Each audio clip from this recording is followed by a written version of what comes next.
ನಮಸ್ತೆ ಫ್ರೆಂಡ್ಸ್, ಮನೋಲ್ಲಾಸ ಚಾನಲ್ಗೆ ಸ್ವಾಗತ. ನಾನು ನಿಮಗೆ ಇವತ್ತು ಯಾವ ಕತೆ ಅಂದರೆ ಅರ್ಹತೆಗೆ ತಕ್ಕಷ್ಟೇ ಫಲ ಅಂತ ಒಂದು ಸುಂದರವಾದ ಕಥೆನ ಹೇಳ್ತಾ ಹೋಗ್ತಿದ್ದೇನೆ. ಒಂದು ಊರಿನಲ್ಲಿ ಒಬ್ಬ ರಾಜನಿದ್ದ. ಅವನು ಬಹಳ ದೈವ ಭಕ್ತನಾಗಿದ್ದ. ತನ್ನ ಪ್ರಜೆಗಳ ಒಳಿತಿಗಾಗಿ ಬಹಳ ಶ್ರಮ ಪಡುತ್ತಿದ್ದ. ಒಮ್ಮೆ ಅವನಿಗೆ ದೇವರನ್ನು ಒಲಿಸಿಕೊಂಡು ಇನ್ನೂ ಉತ್ತಮ ಕಾರ್ಯಗಳನ್ನು ಮಾಡಬೇಕು ಎಂದು ಆಸೆಯಾಯಿತು. ಅದಕ್ಕಾಗಿ ಊರಿನಿಂದ ಸ್ವಲ್ಪ ದೂರದಲ್ಲಿರುವ ಪರ್ವತಕ್ಕೆ ಹೋಗಿ ಕಠಿಣ ತಪಸ್ಸು ಮಾಡುತ್ತಾನೆ. ಅವನ ತಪಸ್ಸಿಗೆ ಮೆಚ್ಚಿ ದೇವರು ಪ್ರತ್ಯಕ್ಷನಾಗುತ್ತಾನೆ. ಏನು ವರ ಬೇಕು ಎಂದು ಕೇಳುತ್ತಾನೆ. ತನ್ನ ಪ್ರಜೆಗಳಿಗೂ ದೇವರ ದರ್ಶನ ನೀಡಬೇಕು ಎಂದು ರಾಜ ಕೇಳಿಕೊಳ್ಳುತ್ತಾನೆ. ಆಗ ದೇವರು, ನಿನ್ನ ಪ್ರಜೆಗಳು ನನ್ನನ್ನು ನೋಡುವ ಅರ್ಹತೆಯನ್ನು ಇನ್ನೂ ಪಡೆದಿಲ್ಲ ಎನ್ನುತ್ತಾನೆ. ಆಗ ರಾಜ ತನ್ನ ಪ್ರಜೆಗಳು ಕೂಡ ಯೋಗ್ಯರು ಎಂದು ಹೇಳುತ್ತಾನೆ. ಆಗ ಭಗವಂತ ನಸುನಗುತ್ತಾ, ಸರಿ, ನಾಳೆ ಬೆಳಗ್ಗೆ ನಾನು ಬರುತ್ತೇನೆ. ನನ್ನ ದರ್ಶನ ಪಡೆಯಲು ನಿನ್ನ ಪ್ರಜೆಗಳನ್ನು ಕರೆದುಕೊಂಡು ಬಾ ಎನ್ನುತ್ತಾನೆ. ಅದರಂತೆ ರಾಜ ಮರಳಿ ಊರಿಗೆ ಬಂದು ತನ್ನ ಪ್ರಜೆಗಳಿಗೆ ನಡೆದಿದ್ದೆಲ್ಲವನ್ನೂ ಹೇಳುತ್ತಾನೆ. ಮರುದಿನ ತನ್ನ ಜೊತೆ ಬರಬೇಕು, ತಾನು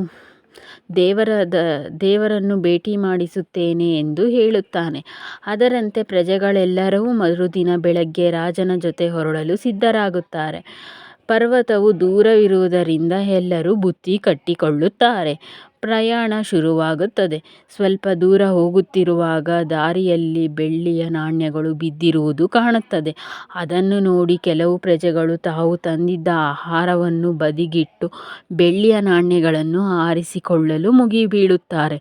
ತಾವು ಹೋಗುತ್ತಿರುವ ಉದ್ದೇಶವನ್ನು ಮರೆತು ಅದರಲ್ಲೇ ಮಗ್ನರಾಗುತ್ತಾರೆ. ಹಾಗೆಯೇ ಪ್ರಯಾಣ ಮುಂದುವರಿಯುತ್ತದೆ. ಸ್ವಲ್ಪ ಮುಂದೆ ಹೋದಾಗ ದಾರಿಯಲ್ಲಿ ಬಂಗಾರದ ನಾಣ್ಯಗಳು ಕಾಣುತ್ತವೆ. ಆಗ ಇನ್ನೂ ಕೆಲವು ಪ್ರಜೆಗಳು ಅವುಗಳನ್ನು ಆರಿಸಿಕೊಳ್ಳುವುದರಲ್ಲಿ ಮಗ್ನರಾಗುತ್ತಾರೆ. ನಂತರ ಮತ್ತೆ ಸ್ವಲ್ಪ ಸಮಯದ ಪ್ರಯಾಣ ಆದ ಮೇಲೆ ದಾರಿಯಲ್ಲಿ ವಜ್ರದ ಹರಳುಗಳು ಬಿದ್ದಿರುವುದು ಕಾಣುತ್ತದೆ. ಉಳಿದ ಪ್ರಜೆಗಳು ವಜ್ರದ ಹರಳುಗಳನ್ನು ಆರಿಸಿಕೊಳ್ಳುವುದಕ್ಕೆ ಮುಂದಾಗುತ್ತಾರೆ. ತಾವು ಹೊರಟ ಉದ್ದೇಶವನ್ನೇ ಎಲ್ಲರೂ ಮರೆತು ಬಿಡುತ್ತಾರೆ. ಮುಂದೆ ಮುಂದೆ ಸಾಗುತ್ತಿದ್ದ ರಾಜ ಪರ್ವತದ ತುದಿಯನ್ನು ತಲುಪುತ್ತಾನೆ. ಅಲ್ಲಿ ಕಾಣುತ್ತಿದ್ದ ದೇವರಿಗೆ ಪ್ರಜೆಗಳನ್ನು ಕರೆತಂದಿದ್ದೇನೆ ನೋಡು ಎಂದು ಹೇಳುತ್ತಾನೆ.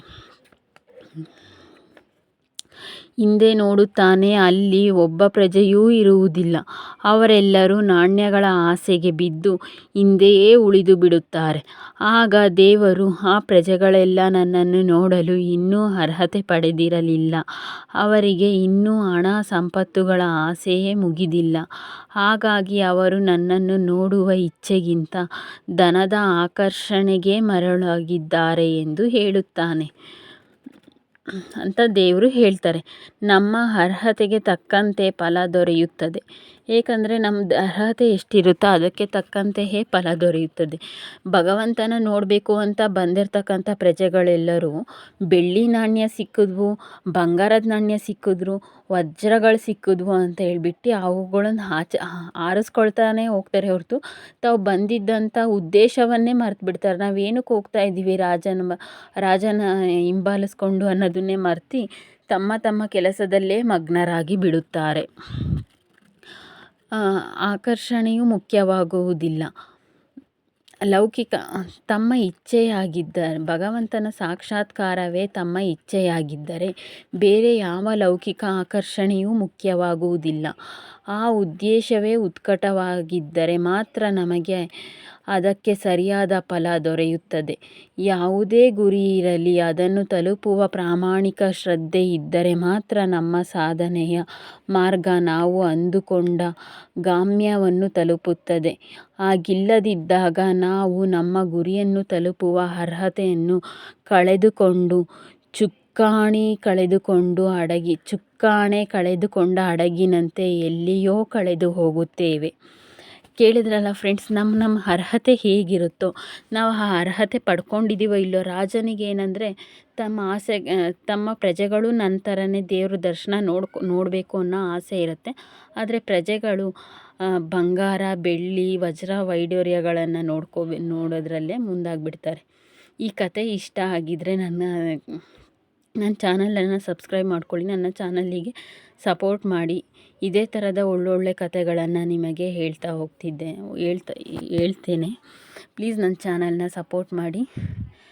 ನನ್ನ ಕತೆಗಳು ಇಷ್ಟ ಆದಲ್ಲಿ ಲೈಕ್ ಮಾಡಿ, ಶೇರ್ ಮಾಡಿ, ಕಾಮೆಂಟ್ ಮೂಲಕ ತಿಳಿಸಿ. ಧನ್ಯವಾದಗಳು.